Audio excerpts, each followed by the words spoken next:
ద్వాదశ రాశుల వాళ్ళకి ఈ యొక్క గురుగ్రహ సంచారం వృషభంలో ఏదైతే సంచారం చేస్తున్నారో ఈ యొక్క ద్వాదశ రాశుల వాళ్ళకి ఎలాంటి ఫలితాలు మనం చూడవచ్చు అని తెలుసుకుందాం. మీనరాశి లేదా మీన లగ్నం.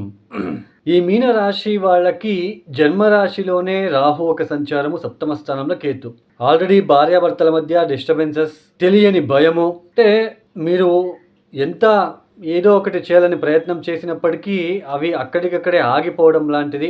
భార్యాభర్తల మధ్య అది అనవసరమైన కలహాలు, అపనిందనలు, అపవాదాలు లాంటివి, లేదా మీ మీద అనుమానం వ్యక్తం చేయడము, మీ పార్ట్నర్ కావచ్చు లేదా మీ చుట్టుపక్కల ఒక వ్యక్తులు కావచ్చు, మీ మీద ఏదో అనుమానం లాంటిది చూడడం, మిమ్మల్ని అనుమానత దృష్టితో చూడడం లాంటిది. పైగా వ్యయస్థానంలో శని, ఏళ్ళనాటి శని ప్రారంభమవుతుంది. సో ఇక్కడ ఇవన్నీ కూడా ఇబ్బంది పెట్టే రకంగానే ఉంటుంది. తర్వాత పార్ట్నర్షిప్ బిజినెస్లో చిన్నపాటి ఇబ్బందులు, ఉద్యోగంలో తెలియని ఇబ్బందులు, అనవసరమైన ఖర్చులు, నిద్ర లేకపోవడం లాంటిది, ఆరోగ్యపరమైన ఇబ్బందులు. సో ఇవన్నీ మీరు ఫేస్ చేస్తూ ఉన్నారు. ఇప్పుడు ఇక మీద గురువు గారు తృతీయానికి వెళ్ళి సంచారం చేస్తున్నారు. పంచమ దృష్టితో సప్తమాన్ని చూస్తాడు కాబట్టి భార్యాభర్తల మధ్య ఇబ్బందులు వచ్చినప్పటికీ అవి తగ్గుముఖమయ్యే సూచనలు ఉంటాయి. అంటే తృతీయ స్థానం అంటే మనకి నైబర్స్ కావచ్చు, సోదరులు కావచ్చు, తండ్రి టైపు బంధువులు కావచ్చు. సో వాళ్ళ నుంచి వాళ్ళు వచ్చి మిమ్మల్ని సర్దుబాట్లు చేయడము, మీ భార్యాభర్తల మధ్య గొడవలు వస్తున్నప్పుడు వాళ్ళు వచ్చి నచ్చ చెప్పడము, సర్దుకుపోవడం లాంటివి జరుగుతూ ఉంటుంది.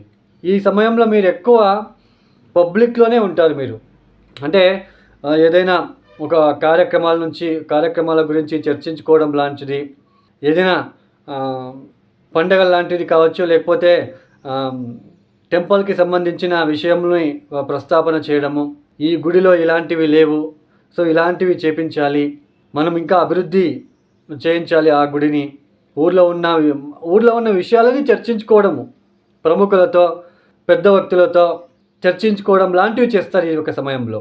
తర్వాత తీర్థక్షేత్రాల దర్శనము, తరచూ చిన్నపాటి ప్రయాణాలు ఎక్కువగా ఉంటాయి. తృతీయ స్థానం అంటే మనకి చిన్న చిన్న ప్రయాణాలు, అంటే మీ ఊరి దగ్గర ఉన్న సరౌండింగ్స్లో ప్రయాణాలు ఎక్కువగా ఉంటాయి. ఒక 50 కిలోమీటర్ సరౌండింగ్లో ఎక్కువ ప్రయాణాలు చేయడము.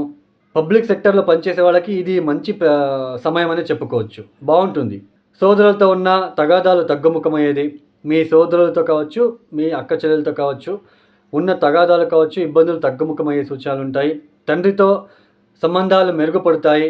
తర్వాత నేను ఆల్రెడీ చెప్పాను, దేవతా కార్యాల గురించి చర్చ జరగడం లాంటిది. మీరు వెళ్ళి ఇలాంటివి చేయాలి, మన ఊరిని ఇంకా డెవలప్ చేయాలి, మన ఊర్లో ఉన్న టెంపుల్స్ని ఇలా డెవలప్ చేయాలి. సో ఇలాంటివన్నీ ఎక్కువగా చర్చించుకోవడము ఉంటాయి. మొత్తానికి గురుబలం ఉండదు, కానీ మీకు మంచి ఫలితాలే వస్తాయి.